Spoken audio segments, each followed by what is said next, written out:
प्रधानमंत्री नरेंद्र मोदी ने आज बूथ कार्यकर्ताओं को संबोधित किया। उन्होंने लखनऊ के रीना चौरसिया के सवाल पर एक बहुत अहम बात कही। उन्होंने 3 तलाक और यूनिफॉर्म सिविल कोड की बात कही और स्थिति को स्पष्ट किया कि बीजेपी इस काम को करती रहेगी और पूरे विश्वास के साथ मुस्लिम समुदाय में जाएं और ये काम करें। रीना चौरसिया जी, आपके मन में ये सवाल कैसे आया कि आप यूनिफॉर्म सिविल कोड की बात करें या 3 तलाक की, उसको लेकर के भ्रम है? आपने अपने बूथ में देखा था इसको? सवाल तो देखिए जी, वो विरोधी अपने आप ही ला देते हैं। जब वो किसी चीज का जोर से नारा लगाते हैं तो जो भाजपा का जमीनी स्तर का कार्यकर्ता होगा उसका दिल भी वहाँ धड़कने लगेगा कि जिस चीज में वो नारा लगा रहे हैं इसका मतलब कहीं ना कहीं किसी गलत चीज को वो बढ़ावा दे रहे हैं। उस बढ़ावे को महिला मोर्चा की कार्यकर्ता, क्योंकि महिलाओं का अगर हम लोग नेतृत्व कर रहे हैं तो उनकी समस्या का निवारण कैसे हो वो हम लोग की जिम्मेदारी बनती है।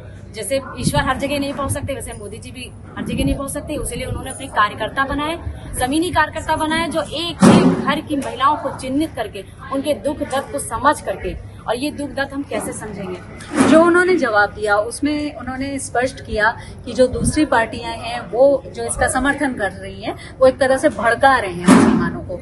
आपको उन्होंने कहा, तारीफ भी आपकी की और ये कहा भी कि पूरे विश्वास के साथ उनके बीच जाएंगी।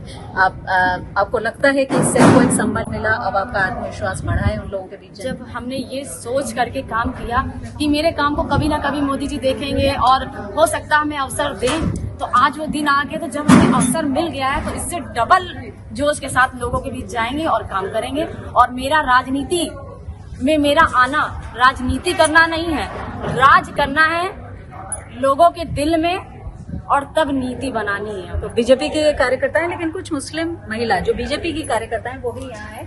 आपसे बात करेंगे, क्या नाम है? फरीन, ये जो बात कही गई खासतौर पर यूनिफॉर्म सिविल कोड के लेकर के, क्योंकि आजकल चर्चा चल रही है, आपको लगता है कि दूसरे दल जैसा कि पीएम ने कहा कि लोगों को भड़का रहे हैं, मुसलमानों को भड़का रहे हैं? बिल्कुल नहीं भड़का रहे, बहुत सही बात कह रहे हो और इसके लिए बहुत जितना ज्यादा हो सके ताकत से इस पे काम करना चाहिए।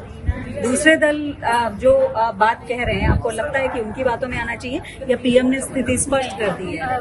माननीय पीएम जी के साथ आना चाहिए।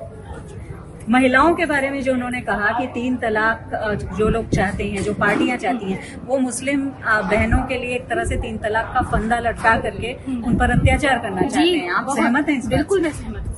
बहुत अत्याचार है, बहुत अत्याचार है। इवन जो मतलब नॉर्मल तबके के लोग हैं वो जो हायर एजुकेटेड लड़कियां हैं वो भी उस अत्याचार का हिस्सा बन रही है। वो शरीयत का मामला आ जाता है। लड़कियां जो है इज्जत, घर, जैसा कि मंत्री जी ने ये बताया कि एक लड़की की जिंदगी नहीं पूरे परिवार की कितनी प्यार से भेजा जाता है विदा करके, और उसको जो है इस तरह से वापस किया जाता है, इस तरह से सिर्फ एक तलाक का ही वो लेकर के।